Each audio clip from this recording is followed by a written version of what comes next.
여러분, 내 집 마련 고민 중이신가요? 대출 없이는 불가능하다는 말 많이 들어보셨을 겁니다. 그런데 무주택자라면 단 한 번, 평생 한 번뿐인 기회가 있다는 사실 아시나요? 바로 생애 최초 주택담보대출입니다. 그런데 정부가 규제를 손보면서 조건이 꽤 달라졌습니다. 지금 쓰는 게 유리할까요? 아니면 기다리는 게 나을까요? 오늘 영상에서 확실히 알려드리겠습니다. 내 집 마련을 고민해 본 적이 있는 분이라면 이런 생각 한 번쯤 해보셨을 겁니다. 대출 없이는 도저히 집 못 사겠다. 사실 맞는 말이죠. 그런데 무주택자라면 단 한 번, 평생 단 한 번만 쓸 수 있는 아주 특별한 대출이 있습니다. 바로 생애 최초 주택담보대출입니다. 그런데 최근 들어 이제 예전만 못하다는 이야기를 들으셨을 거예요. 왜 그럴까요? 2025년 들어 정부가 규제를 손보면서 조건이 꽤 달라졌기 때문입니다. 먼저 가장 큰 변화부터 보겠습니다. 원래 생애 최초 대출의 강점은 집값의 최대 80%까지 빌릴 수 있다는 거였습니다. 그런데 올해 627 대책으로 규제 지역의 비율이 70%로 낮아졌습니다. 예를 들어 8억 원짜리 집을 살 때 예전엔 6억 4천만 원까지 대출이 가능했지만 지금은 5억 6천까지만 가능합니다. 여기에 집을 사고 나면 최소 6개월은 꼭 전입해서 살아야 한다는 규정도 붙었습니다.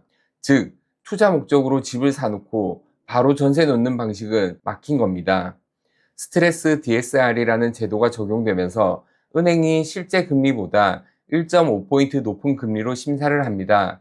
결국 서류상 상환 부담이 커지니까 실제로는 예전보다 대출 가능 금액이 줄어들게 되죠. 그럼 생애 최초 대출은 누가 쓸 수 있을까요? 조건은 단순합니다.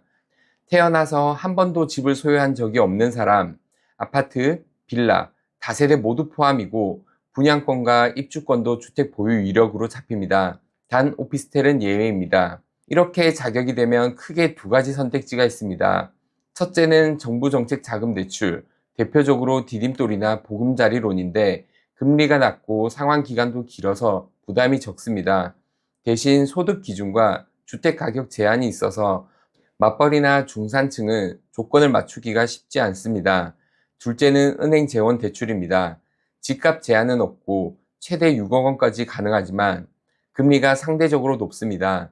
다만 규제 지역이라면 은행 재원 대출도 마찬가지로 6개월 내 전입 의무가 있습니다. 대출 이야기를 하다 보면 꼭 나오는 용어들이 있습니다. 바로 LTV, DTI, DSR입니다. 간단히 풀어볼게요.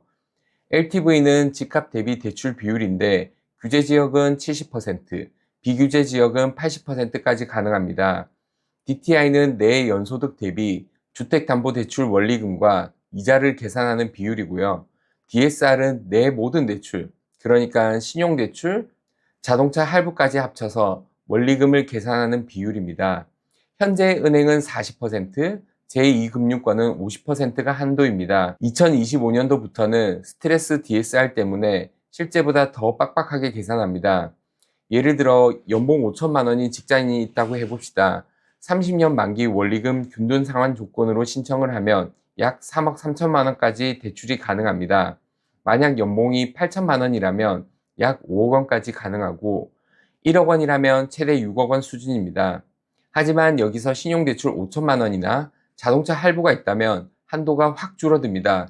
즉, 소득 마이너스 부채는 대출 가능 금액이라고 생각하면 이해가 쉽습니다. 실제 사례를 하나 예를 들어 볼게요. 제가 상담받았던 30대 신혼부부의 경우입니다. 부부 합산 소득이 9천만 원이었고 전세 만기가 다가와 생애 최초 대출을 고민하고 있었습니다. 이 부부가 원하는 아파트는 7억 원이었는데 규제 이후 LTV 70%를 적용하면 최대 4억 9천만 원까지 대출이 가능합니다. 여기에 신용대출 5천만 원이 있기 때문에 실제로는 4억 3천만 원 수준에서 한도가 끊겼습니다. 결국 자기 자본 2억 7천만 원을 준비해야 했죠. 과거라면 대출을 더 받아 자기 자본 부담이 적었을 텐데 이제는 이런 현실적인 계산이 꼭 필요합니다. 그럼 이 대출 어떻게 써야 할까요? 만약 실거주 목적이라면 정책자금 대출이 가장 무난합니다.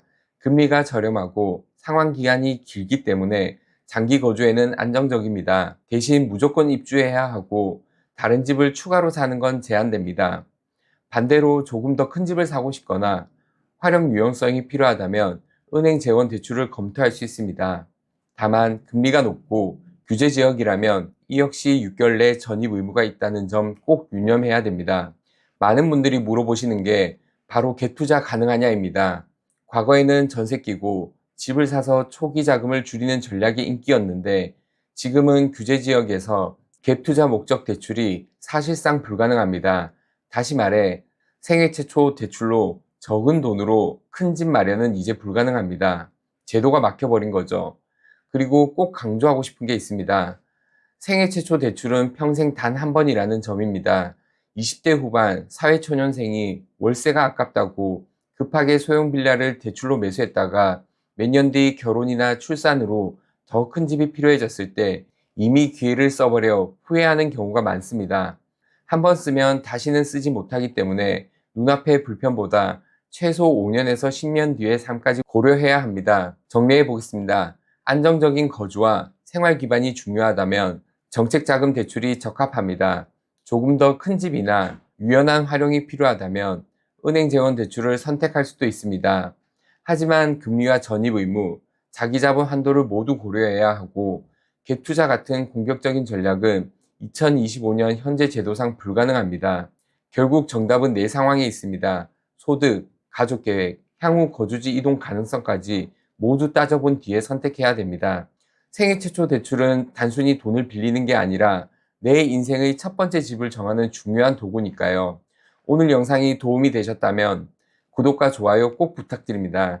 그리고 댓글에 여러분의 상황을 남겨주세요. 연봉, 지역, 고민하는 아파트 단지 정도만 알려주셔도 제가 맞춤형으로 답변 드리겠습니다. 지금까지 부동산 인사이트 랩 이승수 소장이었습니다. 감사합니다.